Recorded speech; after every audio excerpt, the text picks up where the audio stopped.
चलिए, जितने भी हमारे संविदा कर्मी साथी हैं भाइयों, जुड़िए, इसलिए कि आज जो है ना, आप लोगों के लिए कुछ खास बात लेकर के आए। और रीज़न क्या है, आप सभी लोग जान रहे हैं कि बिहार में अभी राजनीति उठापटक चल रहा है। और इस राजनीति उठापटक के दौरान हमारे संविदा कर्मी, आउटसोर्स कर्मी, जितने भी कर्मचारी हैं ना, सभी के दिल में धक धक धक धक धड़क रहा है कि भाई जो मांग हम लोग कर रहे थे वो फिर एक बार कहीं लंबित न हो जाए। तो चलिए, इसके लिए बहुत बड़ी जानकारी निकल करके सामने आई है। कुछ बातों पे हम लोग अगले वीडियो में भी प्रकाश डाले थे, लेकिन आज कुछ महत्वपूर्ण बात निकल के आ रहा है। सबसे पहले एक जानकारी आप लोग को दे देना चाहते हैं कि माननीय मुख्यमंत्री का समृद्ध यात्रा जो चल रहा था ना, उसका दूसरा चरण शुरू हो रहा है। लिस्ट भी देख लीजिए, साइड में लिस्ट दिया हुआ है, ठीक है। तो हम एक बार इतना जरूर कहना चाहेंगे कि हमारे जितने भी संविदा कर्मी हैं, चाहे वो किसी भी विभाग से रिलेटेड हो, उनकी बात अभी हो रही हो या नहीं हो रही हो, उन सब लोगों को कहना चाहेंगे इस समृद्ध यात्रा के दौरान आप लोग माननीय मुख्यमंत्री से मिलने का प्रयास जरूर कीजिएगा। लिस्ट जो है वो स्क्रीन पे आप देख रहे होंगे, स्क्रीनशॉट भी ले सकते हैं, पढ़ भी सकते हैं किस दिन कहाँ पर है, लेकिन ज़रूर कीजिएगा, बहुत ज़रूरी है। आपका काम बन सकता है, कोई बड़ी बात नहीं है। क्योंकि एक और महत्वपूर्ण सूचना आप लोग को देना चाहेंगे जो शायद आप लोग को अभी तक मिला नहीं होगा, लेकिन इतना ज़रूर बताना चाहेंगे कि माननीय मुख्यमंत्री बिहार छोड़ने के पहले अभी एक कैबिनेट की बैठक करेंगे। और वो कैबिनेट की बैठक जो है ना, काफ़ी महत्वपूर्ण होने जा रही है, खासकर संविदा कर्मियों को लेकर के, खासकर उनके कुछ अपने अहम प्रोजेक्ट जो हैं, जो अभी तक रुका हुआ है, उसको लेकर के। और एक इसमें एक और बात जोड़ी गई है, वो है समृद्ध यात्रा।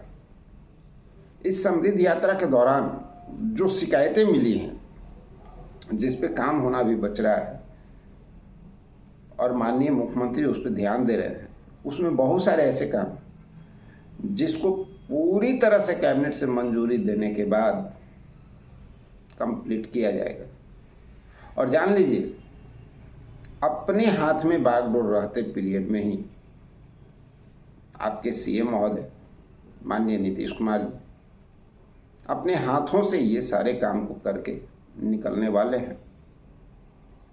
और ये बात सत्य है कि उसके बाद परिस्थिति क्या होगी ये कहना मुश्किल हो जाएगा, क्योंकि जिस तरह से नौकरियों पे खतरा मंडरा रहा है, जिस तरह से हमारे संविदा कर्मियों के जो ऑलरेडी संविदा पे कार्यरत हैं, उनके साथ भी ऐसा हो रहा है कि भाई उनकी नौकरी अब रहेगी कि नहीं, कुछ कहना मुश्किल हो रहा है। एक एग्जाम्पल बताएं क्या? आप लोग कहेंगे कि सर इस बीच में क्या बात ला दी है, लेकिन इम्पोर्टेंट है, सबको जानना चाहिए, चाहे वो किसी भी विभाग से रिलेटेड हो। एक विभाग की हम बात बोलते हैं, लेकिन इससे रिगार्डिंग लमसम सभी विभाग में कुछ न कुछ बातें तो उथल पुथल हो रही है। जैसे बिजली विभाग की बात हम लोग करते हैं, मीटर रीडर को तो आप लोग जानते होंगे ना। जितने हमारे मीटर रीडर साथी हैं, आप लोग तो अच्छी तरह से समझ रहे होंगे हम क्या बोलना चाह रहे हैं। जब से स्मार्ट मीटर लगना शुरू हुआ, उसके बाद मीटर रीडर जो हैं उनकी स्थिति क्या हो गई, और यहाँ तक कुछ बातें जो जानने को मिला, कुछ हमारे सुपरवाइजर बिजली विभाग के, जो भाई अभी कहते हैं कि हम सुपरवाइजर हैं, भगवान जाने वास्तव में वो क्या हैं, किसी कंपनी के टेंडर लेकर के काम कर रहे हैं, ये सभी लोग जानता है। एनजीओ के तहत काम हो रहा है, ये सभी लोग जानता है। लेकिन उन लोगों का कहना है कि भैया हम सुपरवाइजर हैं और हम जो है स्मार्ट मीटर लगा रहे हैं। तो एक बार बहस भी हमसे हुई थी, और बहस इसलिए हुआ था कि भाई स्मार्ट मीटर लगा रहे हो, हम लोग तो जो मीटर यूज कर रहे हैं उस मीटर में आखिर प्रॉब्लम क्या है। समय समय पे तो बिजली बिल पेड होता है, कभी तो किसी का एक पैसा रहा नहीं है, तो फिर जबरन क्यों? जानते हैं जवाब क्या मिला था? जवाब मिला था कि जो मीटर रीडर जो रीडिंग करने आते हैं उनको पेमेंट आप करेंगे। आपको समझ में आया कोई बात? यानी एक तरफ सही बात है, टेक्नोलॉजी डेवलप कर रहा है, लेकिन दूसरी ओर एक और बहुत ज़रूरी बात है कि भैया कितनों की नौकरी जा रही है।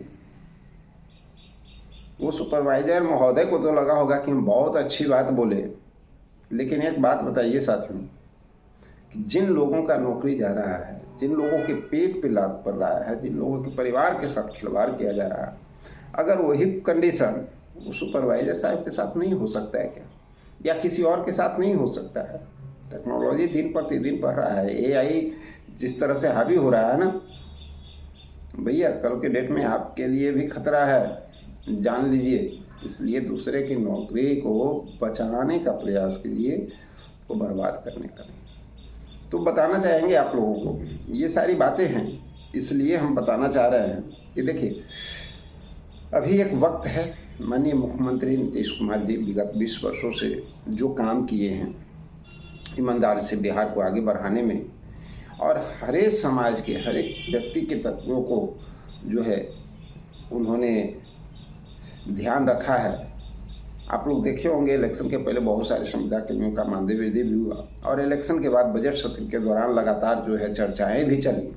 सत्ता पक्ष हो या विपक्ष हो, सभी लोगों ने आवाज़ उठाया आप लोगों के लिए, और बहुत सारा जो ऐसा कंडीशन है, बहुत सारे ऐसे कर्मी हैं जिन पर भी चर्चा भी हुआ और वहाँ पे सलूशन भी दिया गया है। लेकिन सलूशन तो भाई वहाँ के सलूशन से समस्या समाप्त नहीं होती है, ये तो आप सभी लोग जानते हैं। कागजी कार्रवाई जरूरी है, और कागजी कार्रवाई के लिए कैबिनेट की बैठक होनी जरूरी है। ठीक है, हर चीज़ हुआ है, लेकिन जब तक कैबिनेट से प्रस्ताव पास नहीं होता है तब तक तो मुश्किल है ना। तो एक मौका है, जब तक माननीय मुख्यमंत्री हैं अभी नीतीश कुमार जी, तब तक एक बड़ा मौका है। उसके बाद आने वाला क्या क्या करेगा नहीं करेगा वो तो समय की बात है, वो तो बाद की बात है। शायद आपके हित में बहुत अच्छा हो, या शायद स्थिति बहुत बुरी भी हो सकती है। जैसे एग्जाम्पल के तौर पे एक और एग्जाम्पल देना चाहेंगे, ग्रामीण चिकित्सक का नाम आप लोग सुने होंगे ना, जिसको हाल फिलहाल में अभी स्वास्थ्य मंत्री मंगल पांडे ने झोला छाप की संज्ञा दी, और दूसरी ओर ये भी बताया कि भाई हमने खुद प्रशिक्षण कराया है, इतने लोग प्रशिक्षित हो गए और परामर्शदात्री बन गए। अरे भाई, परामर्श देने का सर्टिफिकेट हमको अगर दिए हैं तो आदमी सुबह से शाम बैठ करके फ्री ऑफ कॉस्ट परामर्श देता रहेगा, उसका पेट चल जाएगा, उसका परिवार चल जाएगा क्या? जन जागरूकता अभियान जो होता है और बहुत सारे कार्यक्रम होते हैं सरकार के अंडर के द्वारा, उसमें क्यों नहीं ग्रामीण चिकित्सकों को लगाया गया? क्यों नहीं जो है समायोजन कर दिया गया? एक सम्मानजनक मानदेय क्यों नहीं दिया गया? ठीक है भाई, इनका भी भरण पालन पोषण होगा। क्यों आप सर्टिफिकेट क्यों दिए थे, क्यों ट्रेनिंग कराए थे? उससे कितने लोगों की ज़िंदगी बर्बाद हुई।